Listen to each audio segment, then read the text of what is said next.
কেন্দ্র সরকার জবাব দেয়। দেশের লাঞ্ছকের গ্রহণের সব ভাঙা হলো কেন? কেন্দ্র সরকার জবাব দেয়।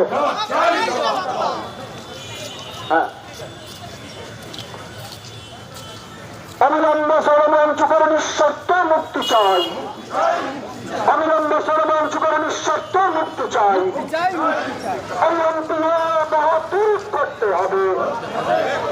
রাজ্যভিত্তিক মেডিকেলের প্রবেশিকা পরীক্ষা চালু করতে হবে। রাজ্যভিত্তিক প্রবেশিকা পরীক্ষা মেডিকেলে চালু করতে হবে। এই নীতির সহ 48টি পরীক্ষা 1 বছরে প্রশ্নপত্র ফাঁস হয়ে গেলে কেন্দ্রীয় সরকার জবাব দেয়। কেন্দ্র সরকার জবাব দেয়। শিক্ষাক্ষেত্রে ব্যাপক দুর্নীতি হচ্ছে কেন? মোদী সব জবাব দেয়।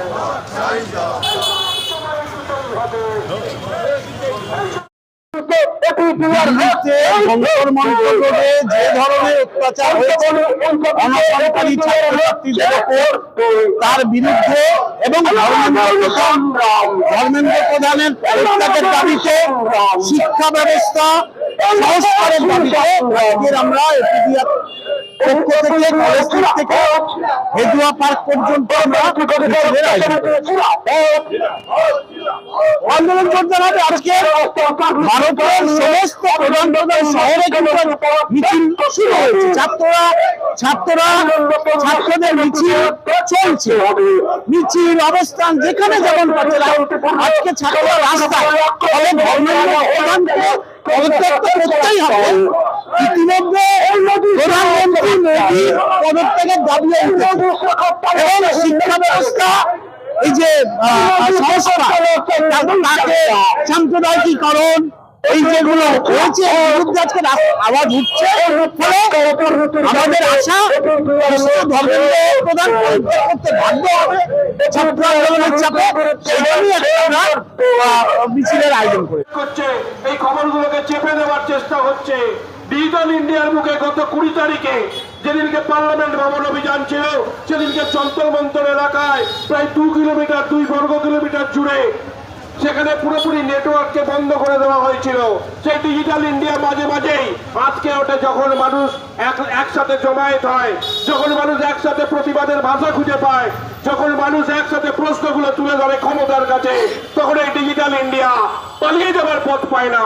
এবং সেই পার্লামেন্ট অভিযানের দিনকে দুপুরবেলা প্রধানমন্ত্রী 56 ইঞ্চি বুকের ছাতি নিয়ে ধর্মেন্দ্র দায় এবং দায়িত্ব নিয়ে এই ঘটনাগুলো ঘটাচ্ছে, তার পদত্যাগের দাবি আজকে সারা ভারতের বিভিন্ন শহরে ছড়িয়ে পড়েছে।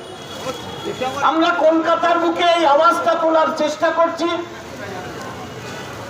মানবাধিকার সংগঠন এপিডিআর এর অনশন করছেন এবং প্রচুর মানুষ জমায়েত হয়ে রয়েছেন, সবাই অনশন করছেন না, তখন কোনো বিশেষ ব্যক্তিকে উদ্দেশ্য করে নয়, প্রচুর খাবার আসছে জোম্যাটো থেকে, সুইগি থেকে খাবার পাঠিয়ে দেওয়া হচ্ছে এবং বলা হচ্ছে যে কোনো একজন ক্ষুধার্ত মানুষকে খেতে দাও, দেখার দরকার নেই, এটা কোনো কাউকে পার্টিকুলারলি অ্যাড্রেস করা হচ্ছে।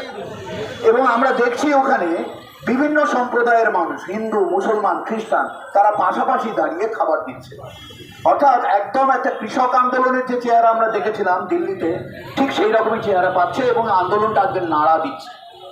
এবং সবচেয়ে বড় কথা, সোনাম ওয়াংচুক নিয়ে অনেক বিতর্ক আছে, কিন্তু সেই বিতর্কে আমরা যাচ্ছি না। পরিস্থিতি কিন্তু আন্দোলনকে একটা মোমেন্টাম দিয়েছে এবং আজকে গোটা ভারতবর্ষ জুড়ে সর্বত্র যে মানুষ সাড়া দিচ্ছে, মানবাধিকার সংগঠন হিসাবে এপিডিআরেরও একটা বাড়তি দায়িত্ব রয়েছে সেইভাবেই সাড়া দেওয়া।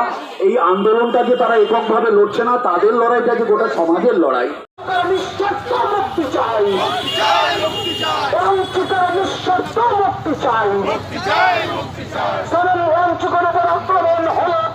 কেন্দ্র সরকার জবাব দেয়।